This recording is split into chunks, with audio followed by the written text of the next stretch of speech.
This year, the National Environmental Science Competition received excellent undergraduate and postgraduate entries from all across the country, with a wide range of projects. We are delighted that our awards are encouraging exciting and valuable projects that go beyond research and analysis to develop solutions for a number of key problems.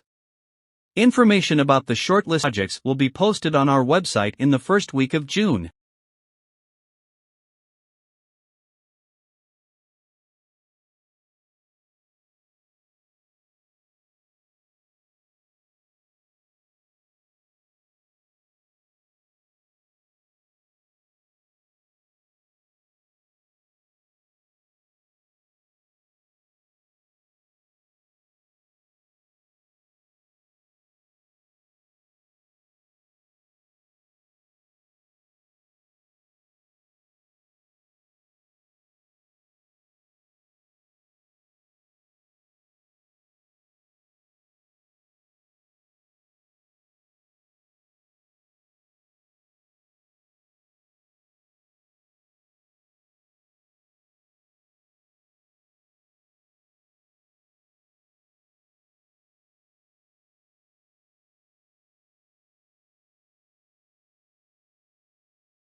Our mission is to be a university that has a global significance, to be a leader in higher education providing excellent research and teaching, and contributing to the most important issues and debates of modern times. We are proud that this university is increasingly having an impact on practice and thinking worldwide.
I am extremely grateful for the advice I got, which encouraged me to take my final year project forward after university.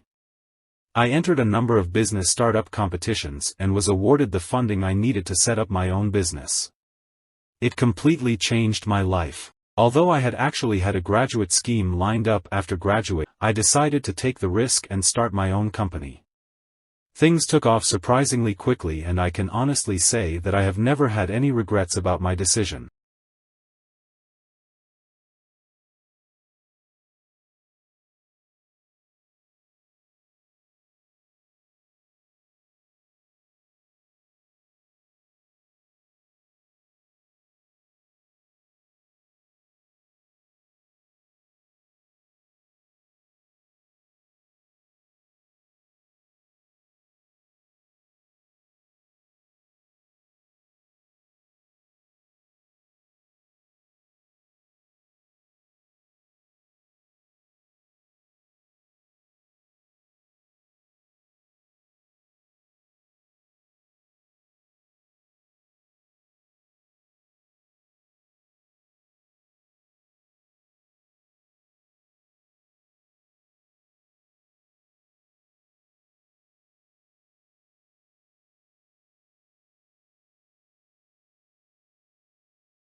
The aim of our research was to explore how moving home at a young age affected the development of preschool children. There are many different reasons why families choose to move home, some of which are positive and some less so. Over a period of 10 years, our research team has investigated whether the conditions surrounding moving home, or indeed the fact of moving itself, contribute to children's development problems.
Child language brokers are children or young people who translate or interpret on behalf of family members or others who do not speak the local language.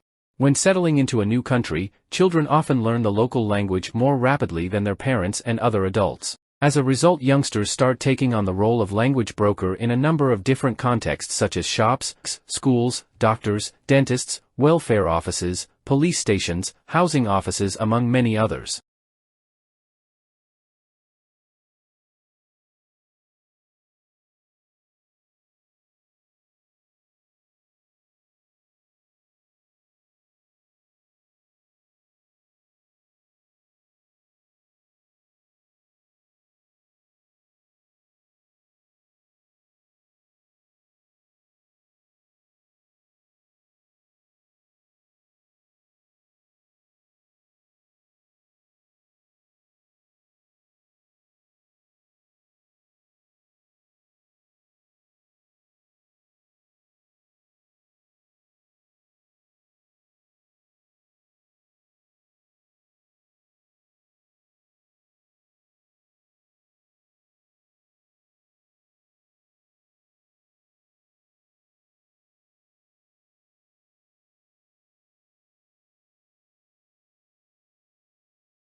But on May 3, a couple of weeks later, Lincoln issued an executive order calling for 43,000 three-year volunteers for the Army, and also increasing the size of the regular Army and Navy by 40,000 men.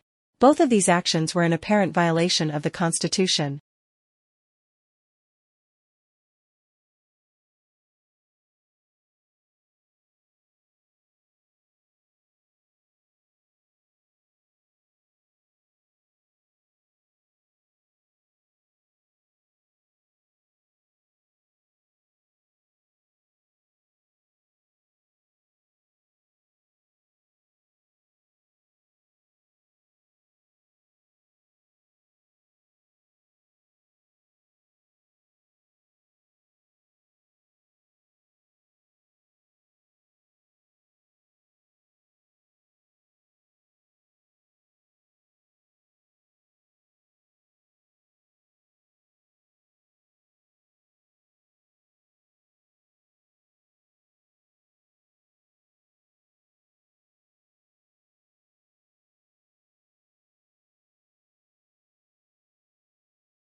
If countries can specialize in certain goods, they can benefit from economies of scale and lower average cost. This is especially true in the industry with high fixed costs or that require a high level of investment. The benefits of the economy of scale will ultimately lead to lower prices for consumers and greater efficiency for exporting firms.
In spite of the spectacularly high quality of life for the vast majority of the people who live in the European Union, its inhabitants seem obsessed by the region's relative decline in the world. Slow economic growth rates and high unemployment have reinforced the impression that Europe is unhappy with today and unsure of tomorrow.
The latest scientific evidence on the nature and strength of the links between diet and chronic diseases is examined and discussed in detail in the following sections of this report.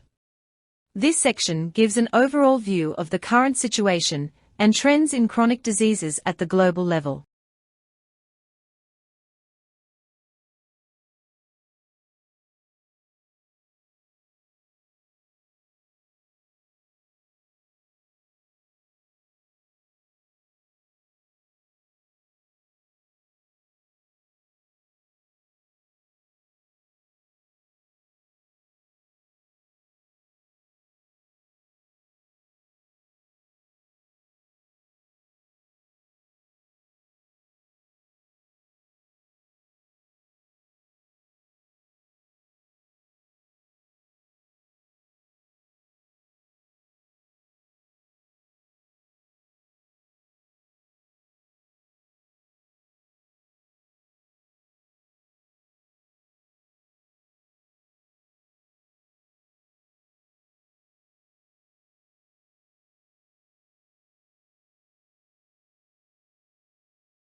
The current measure has remained virtually unchanged over the past 30 years.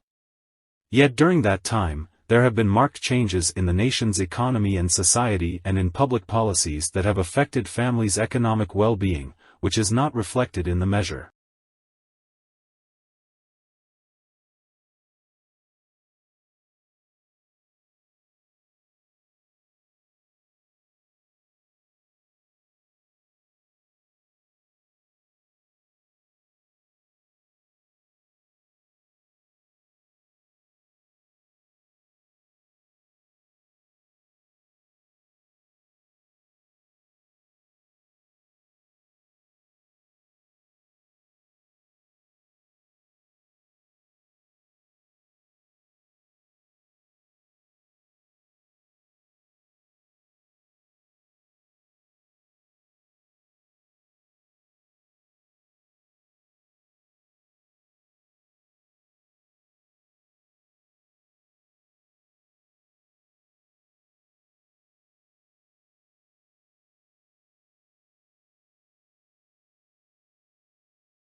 Australia has one of the world's most important mining industries. It is a major exporter of coal, iron ore, gold, and copper, and is self-sufficient in all minerals bar petroleum. Since the first discoveries, the coal in 1798, mineral production has risen every year in the decade to 1992, it doubled.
While far fewer people these days write letters and therefore have less use for stamps, there are still a few categories of stamps which attract collectors. Stamps in common use for an indefinite period until the price goes up are called definitive issues, while a more collectible type of stamp is the commemorative issue honoring people, events, and anniversaries.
Before the time of Alexander the Great, the only Eastern people who could be compared with the Greeks in the fields of science and philosophy were from the Indian subcontinent. However, because so little is known about Indian chronology, it is difficult to tell how much of their science was original and how much was the result of Greek influence.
There are many kinds of pond, but nearly all are small bodies of shallow, stagnant water in which plants with roots can grow. Water movement is slight and temperatures fluctuate widely. The wealth of plants ensures that during daylight hours oxygen is plentiful. However, at night, when photosynthesis no longer takes place, oxygen supplies can fall very low.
The brain is divided into its hemispheres by a prominent groove.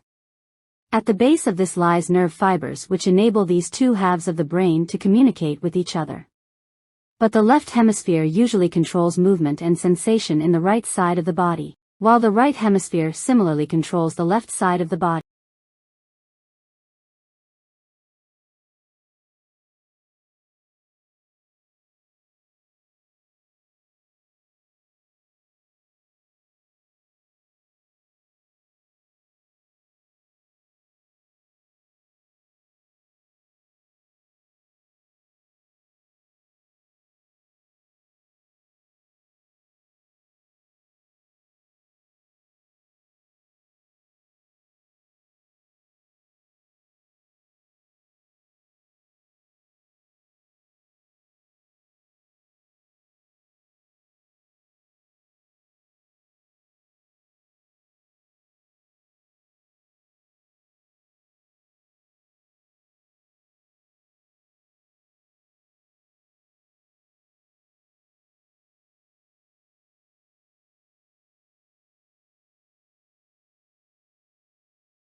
All the works of art shown in this exhibition were purchased on a shoestring budget. The criteria that the curators had to follow were that works must be acquired cheaply, appeal to a broad range of tastes, and fit with unusual environments. Thus, many of our better-known modern artists are not represented.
The Atlantic coast of the peninsula can be thought of as the cold side, and the sea on this coast tends to be clear and cold, with a variety of seaweeds growing along the rocky shoreline. On a hot day, however, this cold water can be very refreshing and is said to be less hospitable to sharks, which prefer warmer waters.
For the first 2 or 3 years after the Second World War, a new title would often sell out within a few months of publication. However, unless public demand for the book was unusually high, they were rarely able to reprint it. With paper stock strictly rationed, they could not afford to use up precious paper or tie up their limited capital with a reprint.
It was found that while many companies express interest in Jacobson's use case approach, actual scenario usage often falls outside what is described in textbooks and standard methodologies. Users therefore face significant scenario management problems not yet addressed adequately in theory or practice, and are demanding solutions to these problems.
The starting point of Bergson's theory is the experience of time and motion.